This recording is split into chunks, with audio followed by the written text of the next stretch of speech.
haleluya, haleluya. Mukama yeebazibwe. Katugulewo n'akayimba kano kubanga mpulira ke kandi ku mutima nga tetunnaba kukola kintu kyonna.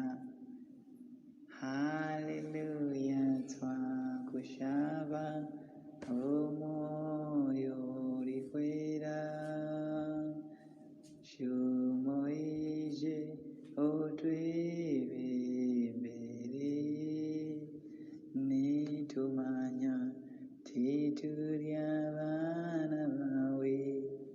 Ai Mukama otwebembere, haleluya, twakushaba omwoyo olikwera, yashumoire otwebembere, nitumanya tituli abaana bawe. Ai Mukama otwebembere, otwebembere, otwebembere. Ai Mukama otwebembere, Yerusalemu ogikyuze entumwa zawe n'omwoyo olikwera, haleluya, twakushaba omwoyo olikwera, shumoije otwebembere, nitumanya tituli abaana bawe. Ai Mukama otwebembere. Katonda kitaffe, Katonda omwana, Katonda omwoyo mutukuvu, tukwebaza, tugulumiza, tukusinza, tukusuuta kubanga oli mulungi, otukoze obulungi obutenkanika. Weebale gwatuwadde ekisa, weebale nataatukomeza mu maaso go, weebale nataatuganyiza okubanga tukyali balamu, weebale nataatuwadde obulamu, weebale nataatwambazza ekyambalo kye ekijja, weebale nate Mukama otuwadde oluyimba olw'essanyu olw'emirembe. Mukama, tewali kisinga kusanyusa okubanga tukyali balamu. Ebirala byonna ne bwe biba nga tetubirina, naye Mukama kino kye tulina, kye tusanyukira, kye tugulumiza erinnya lyo, kubanga ekyo kyokka kitumala ffe okwebaza erinnya lyo. Weebale Mukama kubanga otwawudde ku balala bonna. Weebale Mukama ne ku ebyo byonna by'ozza otwongerako. Weebale Mukama ku lw'okutuluŋŋamya mu makubo g'amalungi. Weebale Mukama nate okutukuŋŋaanya okubeera nga tugenda okuwulira ekigambo kyo. Tuba tuwaniriza omwoyo omutukuvu, ojjo omaamire, ojjo otuule mu masekkati gaffe, oyigirize ebigambo byo Mukama, okole nga ggwe bw'oyagala so si nga ffe bwe twagala, kubanga okwagala kwo kwe kuyinza okuba nga kusaanira. Okwagala kwaffe Mukama tekuyinza kuyitawo, kubanga ffe tuba n'okwagala okwegomba okw'ensi, naye okwagala kwo Mukama kwe kwagala kuli okwa Kitaffe oyo ali mu ggulu, oyo akola eby'amaanyi, okwo kwe tuyaayaanira kaakano. Leka tuyige ekigambo kyo Mukama, gulawo emitima gyaffe, gulawo okumanya kwaffe Mukama, tuyigirize, tukozese ffe tubeere ebibya, okome ku bantu, oleka ekigambo kino kibeeko bwe kikomako, ekigambo kino bwe kibaako bwe kiyamba. Taata, baako bw'otereeza mu kkubo lye mwabadde abulidde, oyo yenna abadde tateredde, oyo yenna abadde ayina ekibuuzo, Mukama baako ky'omwanukula. Nzikiriza nti ekigambo kyo bwe kijja tekisobola kuddayo nga kikalu. Taata, baako ensigo nate gy'omeza mu mitima gyaffe, baako Mukama ebibala ebijja by'osimba mu nda yaffe, tukomewo nga tulina essuubi mu byo, kubanga bigenda kuvaamu ebibala ebirungi. Mukama, nnyaniza omukono gwo, nnyaniza amafuta go, nnyaniza obukulu bwo Mukama, neetowaza gy'oli. Taata, nkozesa nga bw'oyagala. Taata, ebyo n'ebigenda okwogerwa, ebigenda okugabanibwa, leka omukono gwo gwe gubeera nga guluŋŋamya. Leka Mukama Taata omwoyo w'oyo abanga atuvuga.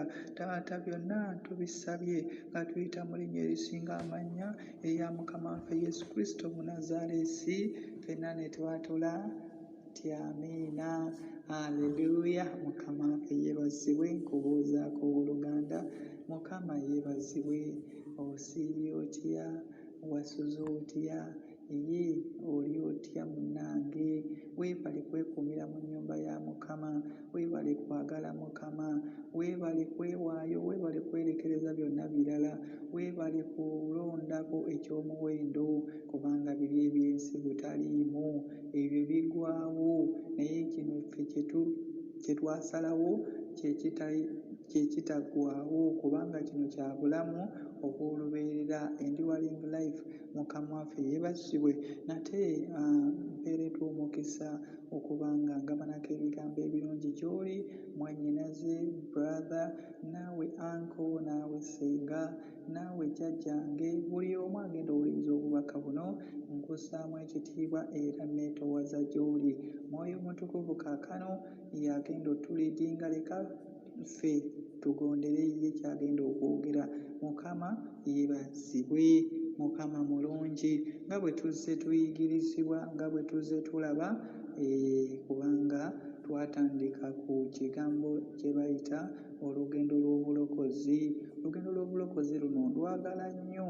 Lwaki? Nti njagala nnyo tutambulire wano, kubanga wano weewali ekinyusi ky'obulokole, wano weewali okumanya obuvo, wano weewali okumanya embeera zonna ze tulina okweyisa, mwe tulina okutereereza amateeka gaffe, oba mwe tulina okutereereza empisa zaffe nga tweyisiza ddala ekyo kye tuteekeddwa okweyisa, then nga tukwatanga ebiragiro bya Katonda kubanga tuba tutegedde amazima. Bayibuli ekyogera lwatu mu Yokaana 8:32 nti bwe tulimanya amazima n'amazima galitufuula ab'eddembe. Njagala nnyo tusooke tumanye amazima, nti bwe tunaategeera amazima, bwe tunaatambulira mu kumanya nga ffenna tetukyalimbibwalimbibwa, ng'ebyawandiikibwa tumanyi okubinterpretinga, ng'ate tumanyi n'ensonga lwaki ekintu bwe kiti, lwaki situation bweti etwapeningako, kwegamba buli omu abeera amanyi, ate buli omu abeera tatiisibwatiisibwa mubi. Omanyi nti ekintu kyonna bwe kikugwako nga obadde okimanyi tekikukanga nnyo, ng'era Abaganda bwe baalugera nti ekijja omanyi kinyaga bitono, kubanga oba okimanyi already, obeera okimanyi. Ndabyeko abantu bangi like nga balina endwadde zaabwe ze bamaze nazo ebbanga, naye abaamanyi nti bwe buba budde bwa kunnyogoga, abaamanyi oba enkuba bw'etonnya ennyingi, oba enkuba bw'emusanga mu kkubo n'emukuba ennyingi ennyo, abaamanyi nti tagenda kubeera bulungi, oba egenda mwesa bubi, naye already abaakimanyi. Tabanga ono abadde tamanyi, era ayanguwa mangu okweteekateeka n'afuna zi control, n'afuna okwegamba ebinaamuyamba embeera ereme omuyisa obubi. Mukama waffe yeebazibwe. Abanga omuntu yenna atambudde olugendo ng'amanyi enkuba eneetonnya, ne bwemusanga mu kkubo aba ajjayo bujja bikozesebwa n'ateekako. Nange y'ensonga lwaki neesiba ku bigambo bino, tubiyige tubimanye. Olwaleero tugenda kulaba ku subtitle egamba nti omwoyo gw'okwekkirira, spirit of compromise, wakati mu lugendo lw'obulokozi. Wakati mu lugendo lw'obulokozi tugenda kutunulira ku mwoyo guno ogw'okwekkiriranya, spirit of compromise. Mukama waffe yeebazibwe. Ngenda kuzzaayo mu kitabo ky'Okuva, kubanga wano weewali empagi enkulu ffe gye tusinga okulabirako eri abantu bano abaatambula olugendo lw'obulokozi mu mubiri, be baana ba Isirayiri. Naye ng'awo olugendo lw'obulokozi si we lutandikira. Ndowooza abaaliwo nga tutandika twannyonnyola bulungi ne tugamba nti olugendo lw'obulokozi lutandikira ddala eri ku lubereberye, awali God's plan. Mukama ng'atonda omuntu n'amutonda mu image ye, then awo wonna ne bajja nga batambula eyo, olwo lwe lugendo we lutandikira. Naye luno olugendo lw'omubiri twalulabako abaana ba Isirayiri nga balutambula, era ne Bayibuli erutuyigiriza. Mukama waffe yeebazibwe. Bwe tulaba mu kitabo kino eky'Okuva, tugenda nga tumenyaamenya mpola mpola. Bwe tulaba mu kitabo kino eky'Okuva, Musa atumibwa eri Falaawo okugenda okununula abaana ba Isirayiri, kubanga abaana ba Isirayiri bano baali bamazeeyo emyaka mingi nga batulugunyizibwa, nga babonyaabonyezebwa, ate n'emyaka egy'endagaano ya Mukama gye yali abagambye nti balimalayo emyaka 4 gyali gyegyo nga giweddeyo. Nga Katonda bwe tuzze tuyiga ebigambo bye nti Katonda bw'asuubiza ekigambo kye akituukiriza. So kati wano nga n'abaana ba Isirayiri nga banyiikiranga mu kusaba, banyiikiranga mu kukoola Katonda waabwe, Mukama n'awulira essaala zaabwe.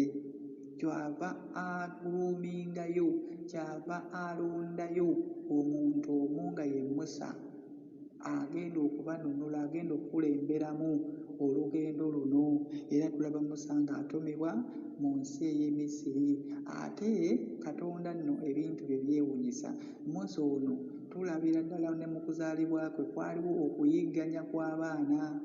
Musa ye Katonda n'amubikkako, Musa Katonda n'amweprotectingira, bw'atyo n'awa bazadde b'amagezi ne bamuteeka mu kibaya ne bamusuula ku nnyanja. Awo nno muwala wa Falaawo wajjira okunaaba, n'alaba omwana ono.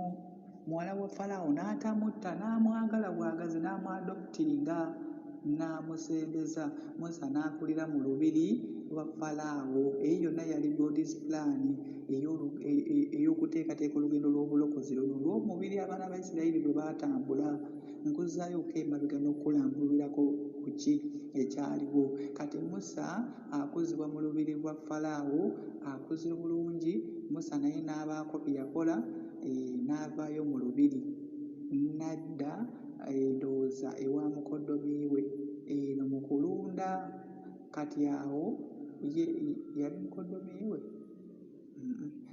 anyway teyali mukoddomi we, naye ndowooza relation yali ki? Yali uncle we, mukoddomi we, yali mukoddomi we, alabika yali mukoddomi we kubanga ye yamuweera omukazi Musa gwe yawasa. Ndowooza omwami ono ye yamumuwa. Mukama waffe yeebazibwe. So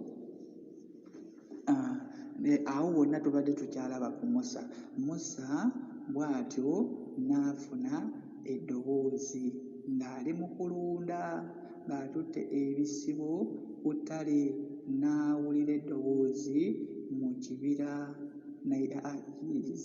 Yalaba omuliro, ekibira nga kyaka naye nga tekisiriira, ne muvaamu eddoboozi bwe lyavaamu n'awulira obubaka nga Katonda amuyise okugenda okununula abaana ba Isirayiri.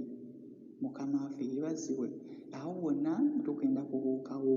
Tulaba Musa atumibwa agenze ne Alooni.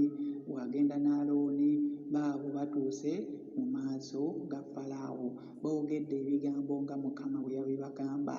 Bwe boogera ebigambo ebyo byonna, Falaawo olwedde Mukama yali agambye nti ajja kukakanyaza omutima gwe, nga Mukama ayagala kwolesa bubonero bwe. Falaawo akkirize nti ddala Katonda Musa gw'ayogerako ye ow'amaanyi. Obubonero ne Musa n'atandika okubukola, naye nga Mukama yamusobozesa kubanga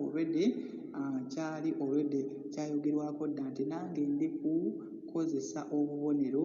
Then Falaawo alikkiriza nti nze Katonda w'abantu bonna, naye alita abaana bange. Ebyo byonna biri mu kitabo ky'Okuva. Gw'alina obudde ojja kugenda okisoma okuviira ddala ku chapter esooka, naye nze njagadde kukumenyeramenyerako akatono nga nkutwala ku kino ekinyuso eky'olwaleero ekya spirit of compromise, eky'omwoyo gw'okwekkiriranya. Olwaleero kye tugenda okutunuulirako. Mukama waffe yeebazibwe. Bwe tutandika nti Musa bw'akola ebyamagero, ndowooza byalinga 3 ku byo. Falaawo ono n'atandika okufunamu kwegamba, n'abanga akwatiddwamuuko, n'abanga ategedde amazima, n'abanga atandika okuta ebimu, n'agamba Musa nti gwe ndikuta n'abantu bonna. naye abaana tebagenda. Okiraba n'agamba gwe ndikuta n'abantu abakulu, naye abaana bo basigale emabega n'ebintu byabwe tebagenda nabyo. Mukama waffe yeebazibwe. Wano we tutandikira okulaba omwoyo gw'okwekkiriranya. Musa teyekkiriranya, ntandise na bano abatekkiriranya, kubanga wano tulaba abaami, ndowooza tulabamu abaami ab'emirundi egiwerako, abamu nga bekkiriranya, abamu ne batekkiriranya. Wano tulaba nga Musa teyekkiriranya. Musa yagamba nedda, Mukama bw'abanga yatuyise okugenda, tugenda n'ebyaffe byonna. Actually ndowooza tekyali ekyo ekyasooka. Ekyasooka ndi mu bitemaatema kubanga twandibadde tubisoma, naye bwe tunaabisoma ndowooza tujja kubanga twetaaga okusoma ennyiriri chapter eziwerako. Ndi mu kutemeratemera tulabe nga tutuuka ku kinyusi kyaffe eky'omutwe gwaffe. Yatandikira ku kiri ekigamba nti munaagenda naabaleka ne mugenda mukole saddaaka, kubanga Musa kye yasooka okusaba ti leka ffe tugende tweweereyo saddaaka eri Katonda waffe. Gundi Falaawo n'abagamba naabaleka mugende muweeyo saddaaka, naye temugenda ewala. Okiraba, naye temugenda ewala. Ebyo byonna Musa n'abigaana, n'agamba nedda, kubanga bwe tunaakola bwe tutyo, kubanga alina ndowooza statement gy'akola ng'agamba nti ffe bwe tutaakole bwe tutyo ne Katonda talikkiriza saddaaka gye tulimuweera. Byonna nga Musa ali strong enough to resist, kubanga ye yali ategedde Mukama ani eyamutumye, ng'alabye ne ku bubonero bwa Katonda, ng'alabye ne ku maanyi ge. Mukama waffe yeebazibwe. Musa teyekkiriranya, era bw'atyo kino ekyo olwagaana n'addayo mu maaso ga Falaawo n'amugamba nti wulira ku mulundi guno Mukama yagambye oleke abantu be bagende bamuweereze. Okiraba, then awo Falaawo atandikira okugamba nti ngenda baleka, naye abaana tebagenda. Musa n'akigaana, teyekkiriranya. Bw'ava ku ky'abaana, Falaawo we alinga atadde n'agamba kale mwenna abaleka mugende, naye ebintu byammwe tembaako kye mukwatako. Era Musa n'agaana, teyekkiriranya. Mukama waffe yeebazibwe. Wano nkulaga abasajja abayimirira mu kigambo kya Katonda nga balina emizi, nga bategedde ku maanyi ga Katonda.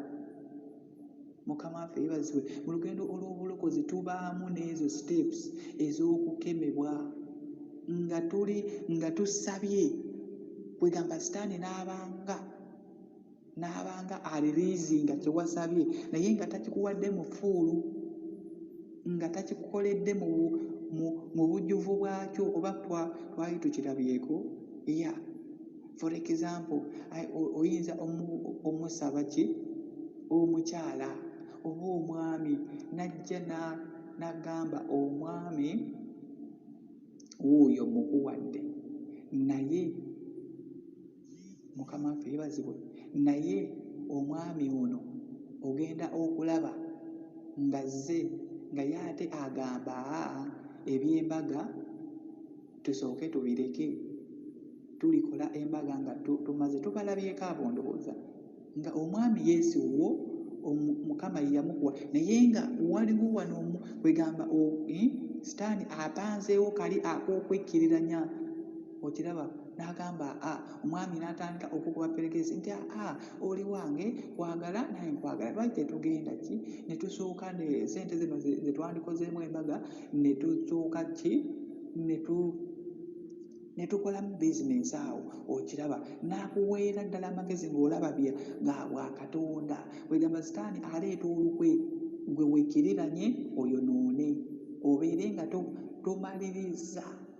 Kwegamba nga omwami Yesu bulijjo omusaba, naye nga akubye paasi ejjiramu n'okwekkiririranya nti singa okkiriza siteepu eyo ojja kuba tokkiriza kigambo kya Katonda mu bulamba nti Yesu omwami owo Mukama abadde amukuwadde, naye toresistinse bulimba ng'omwami agamba nti tugende kasita onjagala nkwagala tutandike amaka, then bwe tulifuna ssente tuligenda mu kyaki ne tugattibwa. Kiraba omwami Yesu ojja kuba omufunye bulijjo gw'osaba, naye ate olina eddaala lye wabuuse, tewakoze endagaano ya Mukama, tewagenze mu kyaki eri kabona kukola ndagaano, kubanga kabona yakiikirira Katonda. Mukama waffe yeebazibwe. So kati awo gwe buwekkiriranya oba ovuddeko, awo wenkugambira nti waliwo bye tusaba nga Musa bwe yasaba. Falaawo n'abanga abitadde naye nga tabikuwadde mu bulamba. So mukwano gwange, awo olina okuzibula amaaso n'omanya nti no newankubadde kino okimpadde naye ate tekinnagwayo, nkyagala mu bulamba bwakyo. Kyenvudde nakugambye nti sooka omanye standards ez'olugendo luno olw'obulokozi. Bwe tumanya standards omulokole otegedde otya walokoka, olugendo olutandise, naye olina ttambula otya olugendo luno olw'obulokozi. Praise the living God. Wano Musa teyekkiriranya. Musa bamutesitinga emirundi ndowooza gyali ng'emeka 3 kubanga tulaba ekyokuwaayo ssaddaaka, deni eky'abaana, deni n'ekyobugagga, mirundi nga 3. Okiraba oba oli awo ki n'egisingawo gye neerabidde. Naye nga Musa agamba no, Mukama nga bwe yaŋŋamba kigambo kye bwe kirina okubeera. Era naye Musa yagamba nga kino bwe kitabaako era tetujja kugenda. Era Falaawo n'agaana, omutima ne kakanyala, enkya n'akomawo n'ekyamagere ekipya paka bwe baatuuka ku levo ey'omuberyeberye. Deni Falaawo n'akkiriza n'amanya nti ono Katonda, Musa ndowooza bw'ayogerako ye Katonda, kambaleke bagende. Naye era tebaakakasiza ddala paka bwe yamala okubazi, kubanga bwe baamala okubata ate era omutima ne gukakanyala n'abagoba. Naye nga Mukama ye ng'olwedde obukuumi yabutaddewo. Mukama bw'abanga atulaga ekkubo ery'okutambula, ayagala kimu kyokka, kumuwuliriza, kumukkiriza na kuwuliriza ddoboozi lye. Kubanga Musa bwe yajja eri abaana ba Isirayiri, nkubuulira ku lugendo luno olw'obulokozi olw'omubiri abaana ba Isirayiri lwe baatambula. Musa ekigambo bwe kimujjira, ekigambo kya Musa ekigambo kya Katonda bwe kyajjira Musa nga bwe yakifunanga, bwe yakibuuliranga abaana ba Isirayiri, n'abaana ba Isirayiri ne bawulira ekigambo kya Katonda ne batambula nga Mukama bwe yabagamba. Era tulaba nga abalabe bonna Falaawo bwe yali agolokose eri abaana ba Isirayiri, Falaawo n'eggye lye be baazikiriza nga biri byonna bimaze okubaawo. Bw'atyo eggye lya Falaawo ne lizikirira mu mazzi, kubanga bali abaana ba Isirayiri baaliko omukono gwa Mukama. Naye nabo kyabatwalira levu, kubanga sisuubira nti wano wakati awo nga Musa addayo, kubanga wano tulaba Musa bwe yamalanga okugenda eri Falaawo n'agaana.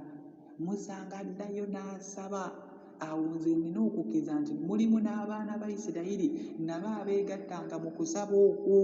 That means naawe kikkakatako okukkakkana ku maviiviigo osabe bw'otwayinga n'obaako ky'ofunye, naye n'olaba nga tokifunye mu bulamba bwakyo, don't relax and don't compromise yourself.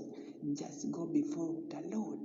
Oyongere okusaba ogambe nti Mukama, ng'owampa omwami ono tosobola kumpa ssente ezinaatukolera embaga. Mukama, ng'owampa bizinensi eno tosobola kuleeta bakasitoma baayo. Okiraba naawe abalokole twekkiriranyawo, Mukama n'omusaba bizinensi n'agikuwa.